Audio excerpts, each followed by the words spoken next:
I've got an absolutely massive video for you today, guys. We're going to be checking out some insane tips and tricks to help you win more rounds on Siege, and here's a taste of what's to come in today's video, from hiding spots to gadget tricks, setups, angles, and more. We've got it all in today's video. Now do me a favor, go down into the comment section, let me know if there's a specific video you'd like to see on the channel, and I'll bring it to you. And of course, let's aim for 500 likes in the first 24 hours. I'm aiming for 200k by the end of September, so smash that sub button.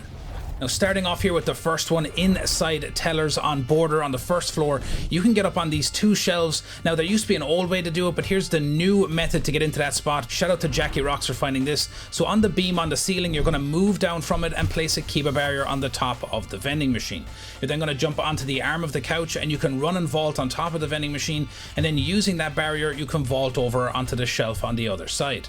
Now, I would advise breaking the barrier to protect about anyone wondering why it's there and maybe finding you up in this spot.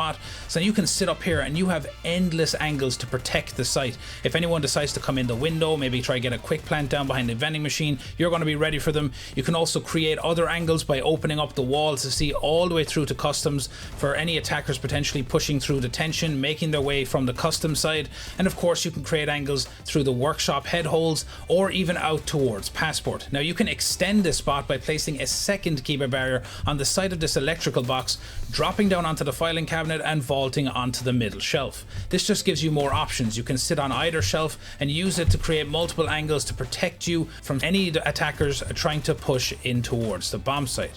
Really a strong spot, so I would advise you to check it out.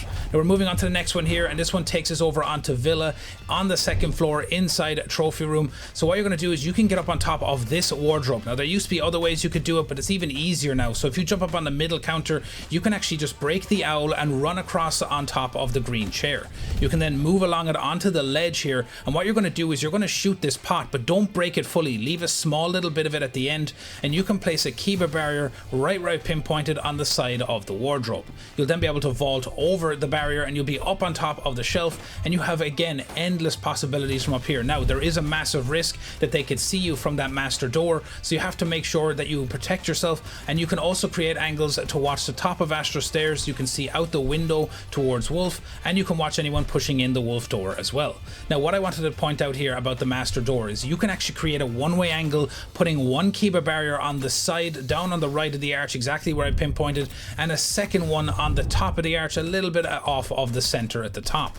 You'll then be able to have a one-way angle watching all the way through, where it's going to be really difficult for them to see you, and if they're planning the diffuser there, you can take them out and help your team secure the round. Next one takes us over onto Clubhouse. Huge shout out to Pendant for this one. This is a sick lineup for smoke grenades to give you cover on the side if your teammates are pushing through dirt or you're deciding to drop the hatch. These are two really good spots to stop and cover with the smoke grenades. So what you're going to do is you're going to come in the freezer door and push up against the side of that shelving unit, and exactly where I pinpointed, you can throw a smoke grenade and it will land right between the two crates in the middle of the site. You can see exactly where it lands here. And then the second one, what you're going to do is you're going to come over where this meat is hanging down. You're going to push towards it, and then exactly again where I've lined it up, you can throw the second smoke grenade, and this will cover the entire area of the site, so defenders will not be able to see the attackers dropping the hatch, pushing in through dirt. It's a really strong little combo to help you get in and get the diffuser down. Now what I'm going to show you now as well, another big shout out to Pendant, because this is the similar lineup but when you're using Ying. Now Ying is obviously super strong for getting a bunch of flashes in there, really distracting the attackers. So what we're going to do here is you can see on the same spot, you're going to push in here and push up against the shelf, lining it up exactly where I pinpointed, and what's going to happen is they're actually going to roll all the way through to the doorway into church. Now you're going to see exactly where this lands, so lining it up, like I said, you could extend the timer so it makes it all the way there, and you're going to see where these roll in all the way through the door inside of church. You can throw multiple as well to really put them under pressure. You can see where it's rolling right in front of that door, so they can't see you dropping the hatch to get down and get the diffuser down. It's a really strong setup. Like if you time this well, even including the smoke grenades, so if you had the smokes going off and then Ying dropping these as well, it's going to be super strong with the candelas and the smoke combined to get in and get the diffuser down. So this might be a nice little setup to talk with your teammates about. You could drop down, get the diffuser, and you have a lot of cover with your teammates all on the board to help you win the round. Now moving on to the next one that stays on Clubhouse. This is up inside of Logi. What you can do is is you can actually have a C4 spot that will land right outside that freezer door leading in towards kitchen. If you line it up exactly where I have, so you see the little peg on the top of the railing, if you just move a little bit left of that and a small bit up, you'll be able to throw a C4 that will land all the way down in front of the door by freezer. A lot of people stand out here on their drone, waiting, checking out to make sure the kitchen is clear before pushing in, and they're going to completely caught off guard when this C4 comes flying down from Logi right down on top of their heads. So yeah, they'd be droning right here, pushing in, and by the time they've already done that, they're dead, and you've already got an early pick in the round. Now moving on to the next trick, guys, and this one takes us over onto coastline. This is actually a full Banshee setup for the hookah side up on the second floor. So a lot of people put their Banshee inside that bush, but what I do is actually run from the bush onto this ledge, and if you drop down the edge a little bit, you can actually place it really high up on the side of the wall. So a lot of people are going to push in. They're not going to get hit by it because it's not in the bush, but the second they push out the doorway, it's going to activate and put them under severe pressure from the defenders. The defender's going to hear it going off.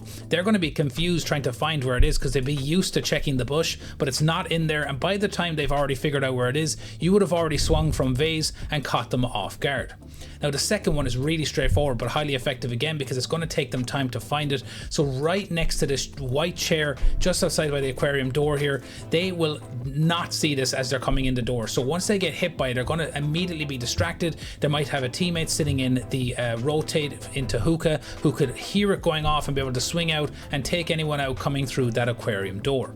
Now this next one is to stop the push coming in from the hookah door. So what you're going to do here is you're going to break those two hookahs on the side of the counter. You're then going to lay prone on the counter and crawl across until you reach the other side, and then you can stand up and place it really high up, almost above the door coming in.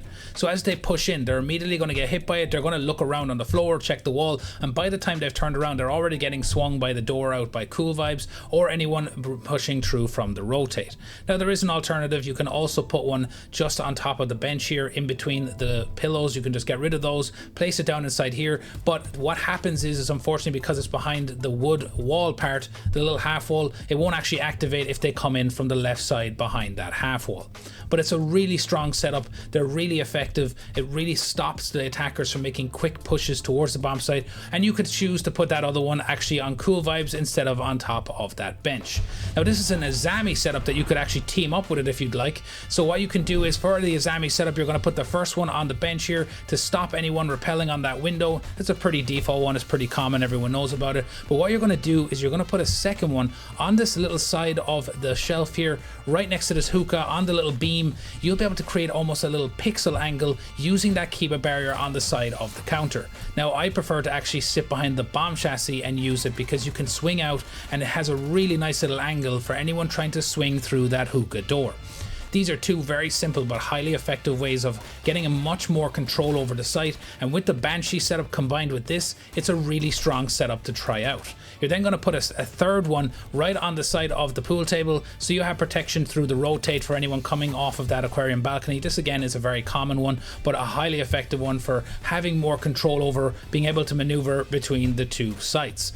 Now this one is a little unorthodox but highly effective. I've used this so many times. You're going to break open the floor in front of the pink bar door here, and you're going to put a Kiba barrier on that white neon light that's inside the floor. It's going to make a weird looking Kiba barrier, but you're going to put your last barrier on that one to then create full coverage for the bomb site and sitting inside pink bar. Now anyone coming in from VIP, swinging the door, anyone coming up Cool Vibes, you'll be able to use this barrier for protection and really have control over the site so attackers don't have a really easy task of getting into the bomb site. That's the goal. The goal is to delay them as much as possible and put them under pressure. So moving on to Kafe for this next setup, and this is to do with Zero. Now a lot of people don't know how to use Zero correctly. He's the biggest intel gatherer in the game, so you need to be utilizing him properly. So here's a really nice setup that you're going to do, and I'm going to do a dedicated video on Zero as well. So on the front of the building here for this front window, you're going to line this up exactly the way I pinpointed. When you see that green arrow on the top, you know you've done it right, and you can pierce it through the floor and you'll be able to see all the way through to piano. You'll be able to see the cigar shop, and if you move it a little bit over when you're placing it, you'll also be able to see across over towards heaven. Now you can pierce it back through the floor, and you can also see down inside the second floor, down in pillar, and you can see if there's any C4s for anyone dropping the new hatch, and you can just gather so much intel for your teammates when they're dropping the red hatch and making their way towards the site. Now the second cam I'm going to show you, you're going to come up onto the roof to the skylight here, and you're going to look across to the side of the bar here, and there's a small little metal shelf sitting against the wall, and if you look exactly where I pinpointed, you can place a cam onto the bottom corner of this little shelf, and you'll be able to see all the way through to the rotate towards cocktail, anyone around by the new hatch, behind the bar, or under the skylight. Two really strong, tons of intel to give to your team, so I'd advise you to be using both of those. Now the next one is very straightforward, but again it's very important for stopping any defenders trying to roam up that white stairs. So you're going to come and rappel down to this white window, you're going to break it open, and you're going to place a cam on the back of the little light on the side of the white stairs. You have to make sure you get it on the back of it, so it's really difficult for the defenders to see it when they're on the top of the stairs. You could have someone sitting on this who maybe be able to give you the intel that someone is trying to roam and flank and catch you off guard. So again, it's a very simple but highly effective cam. You can see when it's placed on the back of the light, it's actually quite difficult to see, so when they're sitting at the top of the stairs they might not notice it, and it's a very good spot for gathering more intel. Now for this next cam, this one is to give you a ton of intel for piano, a very high traffic area for defenders and of course for attackers, so you'll be able to give a lot of intel for this one. So where you're aiming to be placing this is right under this little table or the little armchair, exactly where I pinpointed on the floor. Now of course you're trying to do as many of these spots from outside the building, so you're going to try and do this in the safest way possible. So exactly where I pinpointed here is where you're going to be placing it. So if you're able to drone out mining, maybe jump in the window very quickly, shoot the cam onto the ceiling, and you'll be able to get all this intel for anyone sitting up by piano, maybe sitting over in bitch corner, walking down the white hallway. So you can get all of this intel. You can be rotating between all of these cams and giving all that important information to your teammates. Now this next one, it's a really simple trick. This is for the pipe at the bottom of the main stairs on border. So of course this one is from up inside armory. You're going to see where the bomb site here, especially if it's inside of ventilation, you can come over here and shoot a hole in the floor, and what you can do is if you have intel that someone is about to push through that door, you can line up an impact nade that will go right down and blow up that pipe and kill anyone pushing through that door. Like I said, this is really simple, but this is trying to utilize the pipes more effectively so that you can potentially get a pick off of it, or just delay time from any attackers trying to come into the site and get the diffuser down. So like I said, simple, effective, but a really good one to know moving forward. Now moving on to the next trick, guys, and this one is going to take us over on to Clubhouse. This is a really sick spot inside the stock room. Now this one is of course risky, but has a reward at the end of it if you pull it off. So you're going to shoot the little container on the top of that shelf first, and then what you're going to do is you're going to place an L-mine on the third little groove on the side of this container. You're then going to move back and forth, and you're going to get a vault prompt up on top of it. You're then going to look at the little beam on the side here that's holding up the rims on the wall, and you're going to move out to your left and look down slightly, and you'll get a vault prompt up on top of the shelf.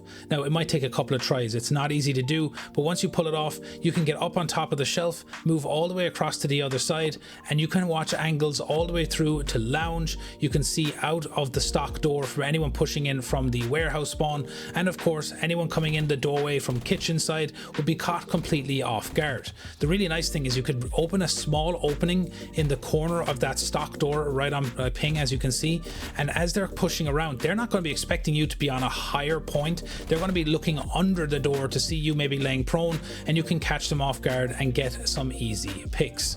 So that's it for today's video, guys. I really do hope you enjoyed all of the tricks that are in this video. If there's anything you'd like to see on the channel in future, make sure to join up on my Discord. The link will be down in the description. I have tons of information over there, and if there's anything you need help with, be sure to go check that out as well. Now, another important thing, make sure to follow me over on Twitch. I do stream over there regularly, so come on over, hang out. If you have any questions about my videos, you can come over and ask me, and I will do my best to help you with that. Now, if you have not hit that like button yet, make sure to smash that like button, and of course, if you're new to the channel, make sure to hit that subscribe button and the notification bell so you know when I upload my next video. And as always, I'll talk to you in the next one.